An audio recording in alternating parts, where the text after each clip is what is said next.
Good morning, everyone, and thank you for joining me for this week's wildfire update. Alberta continues to experience higher than normal wildfire risk and activity for this time of the year, with several new wildfire starts since last week's update. Over the past week, Alberta had several active wildfires classified as out of control at various points in time, reinforcing the need for collective action on behalf of Albertans. We must all do our part to prevent human-caused wildfires and protect our communities and forests in the coming weeks. Protecting the lives of Albertans has always been and will continue to be our #1 priority. Let's talk about why everyone should consider downloading the Wildfire, Fire Ban, and Alberta Emergency apps. These apps are the most up-to-date information that every Albertan has at their fingertips to keep them informed or answer any questions they may have. If you'd prefer to look it up on your desktop computer, that works too. This past week, we had communities who received evacuation alerts. Please know that Alberta Wildfire is working very closely with local municipalities to contain and suppress these wildfires before they create a necessity to evacuate. We will continue to coordinate with local authorities, and we strongly urge you to stay vigilant and follow all local advisories and orders should they occur. Alberta Wildfire personnel, municipal firefighters, and regular everyday Albertans have done an excellent job responding to wildfires throughout the province. And Alberta's government continues to add more firefighters to its ranks every week, enhancing our response capacity as we move further into the 2024 wildfire season. Our personnel have been working tirelessly to protect our communities and forests, with 200 wildfires already fully extinguished just this year. While this elevated number of new wildfire starts in 2024 points to concerning levels of wildfire danger, it also means our response tactics are working. We will be introducing fire bans today. Alberta Wildfire's response is only one part of the equation. As I've mentioned many times before, wildfire prevention and preparedness is a shared responsibility. Everyone must do their part to safeguard their properties and communities by fostering wildfire resilience. One of the ways this can be done is becoming familiar with fire-smart principles. For Albertans who live in or near the forest, I urge you to assess your property for wildfire danger and take any preventive action you can to address these risks. This includes breaking up fuel sources that could ignite a structure, removing trees in close proximity to your home, and properly maintaining your gutters and roofs to rid the materials that could easily ignite, such as leaves and dry needles. These preventative measures and many others are all detailed on FireSmart Alberta's website.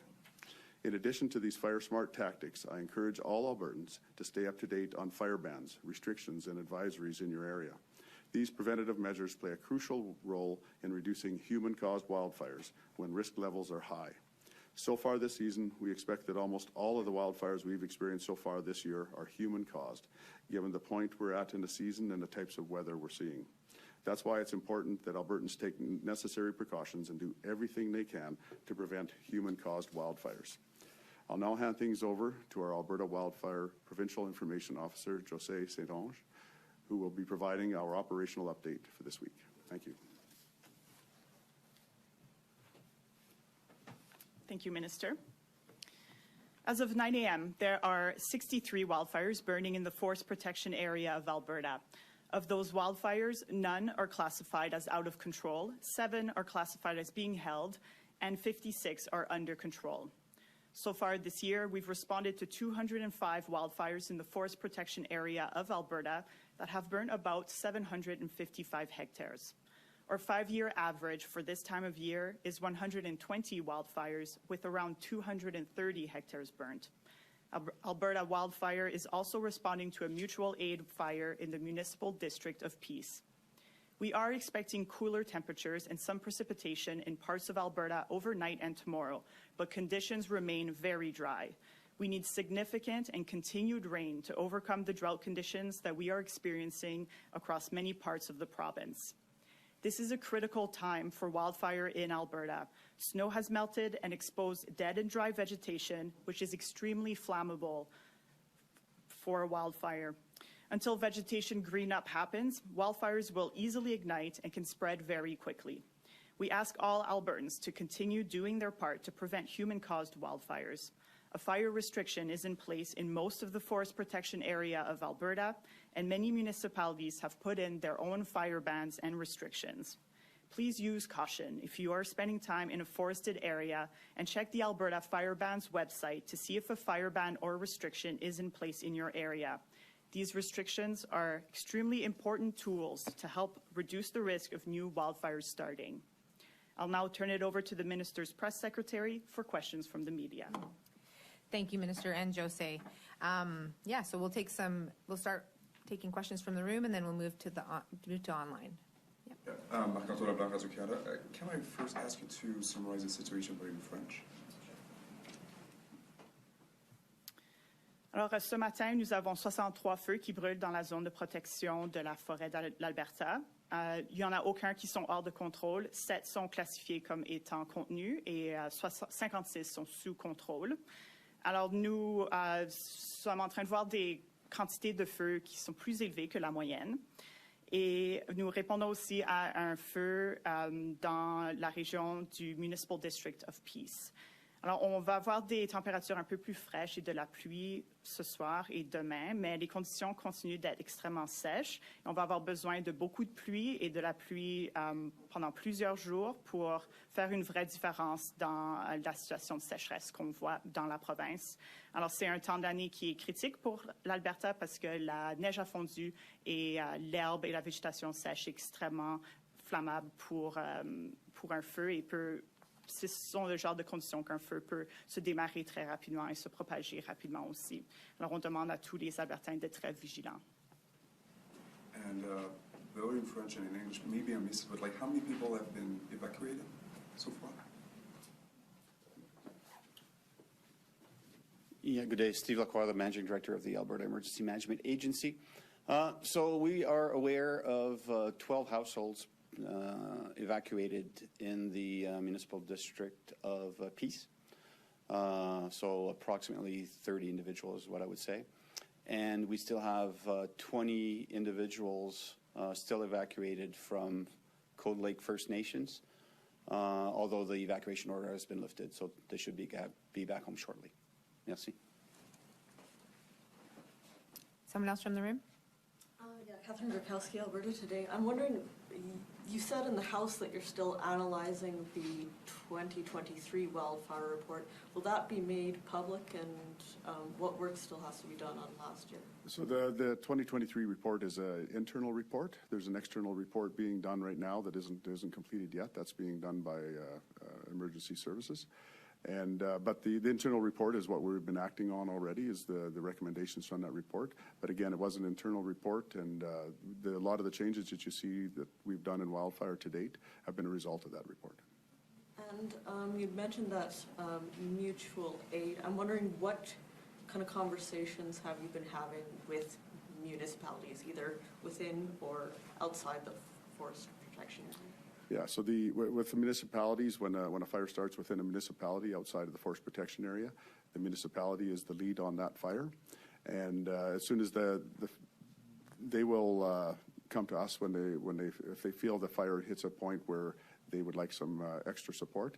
We are there and available and ready anytime, and to make sure that we give that support as needed. A lot of fires start that are very small, and municipalities are very quick at putting them out and taking care of them. It's the ones that start to grow to any size that as soon as they become concerned and call us, then we respond.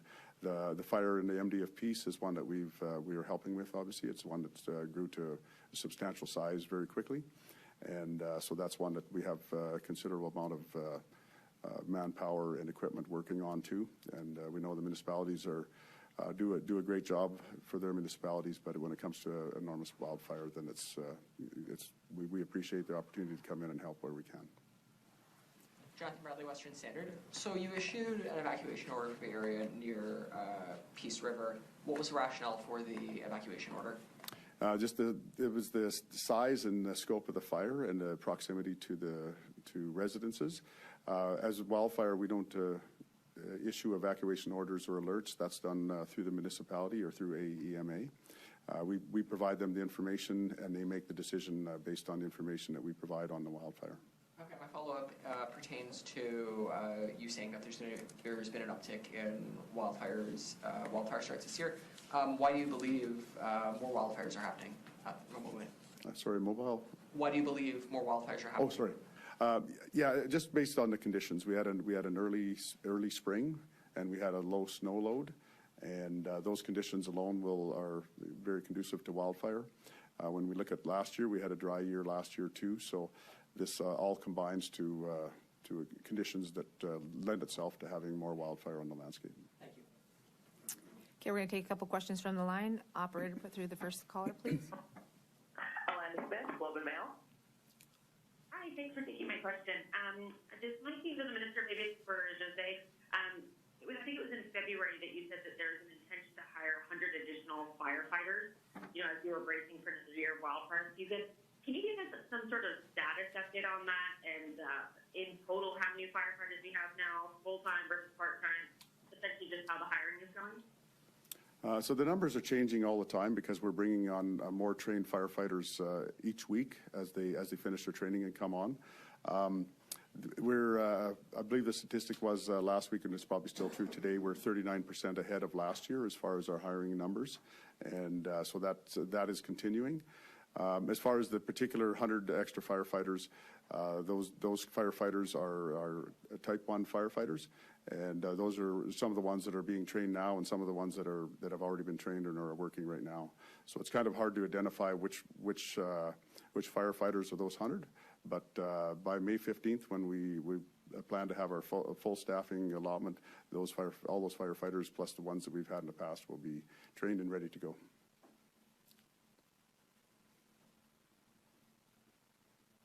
Do you have a follow-up? Sorry, can you still hear me for a follow-up? Yes. Yeah. I'm wondering, so you said about 39% ahead of last year as far as the hiring numbers, but can you be more clear about, so what is a full staffing allotment? How many is that, and how many do we currently have now, even in And again, like I said before, the numbers are changing every day, and I don't get a daily report as far as how many firefighters that we have on the landscape at any given time. But again, we committed to having those additional firefighters on the landscape, and in addition to that, we've increased our fire TAC contracts. We have 5 additional fire TAC contracts that will be coming on stream this season, and that increases our fire TAC crews another 40 boots on the ground with those alone.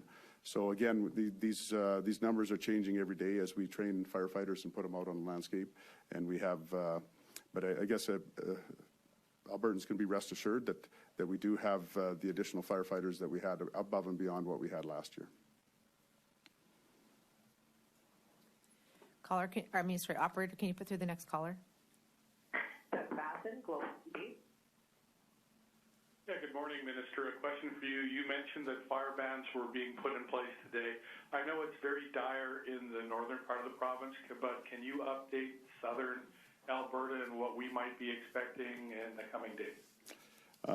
So yeah, I don't have the information for the fire bans that are coming in place today right in front of me right now, but they will be announced at 10 o'clock. As far as in the south, you'll be looking at along the eastern slopes in the foothills. Fire restrictions coming into place along there. I believe the far south and the eastern slopes will just remain under an advisory. But you're right, the far north will have fire restrictions broadly across the far north. So I'm not sure. Josee, did you want to add something? Yes, so we're planning an expansion of the existing fire restriction, so it will cover the entirety of northern Alberta and will continue down south and include the Rocky Mountain House forest area. But like the minister said, the Calgary forest area will remain under a fire advisory as they've received a bit more moisture than the rest of the province.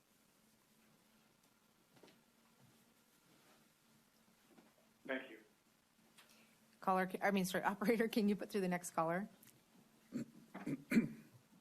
Erica Rowling, Everything TP. Hi, thanks for taking my question. I'm just wondering about the MDS Peace Fire. It grew pretty rapidly overnight. I know that an update from yesterday was 400 hectares. Right now it says 1,500. I'm just kind of wondering what the response is like for that right now. If you like specific on equipment, boots on the ground kind of thing. Yeah, so we did work on that fire through the night with, we have the night vision helicopter, and we also have fire crews that work through the night and dozer crews. I don't have the exact numbers of the people on the ground, and again, we're working with the municipality and their fire crews also. But you're exactly right, the fire did grow substantially since late last night.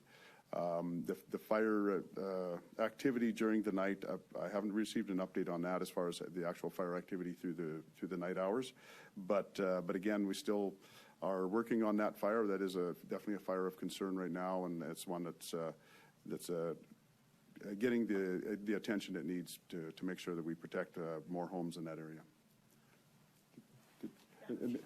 Yeah, okay. Josee has some more numbers on that.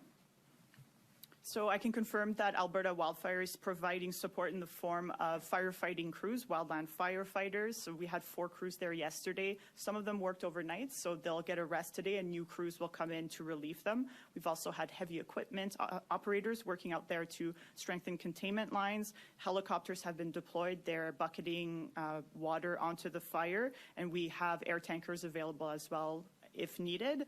And we'll be continuing the nighttime operations as long as it's required.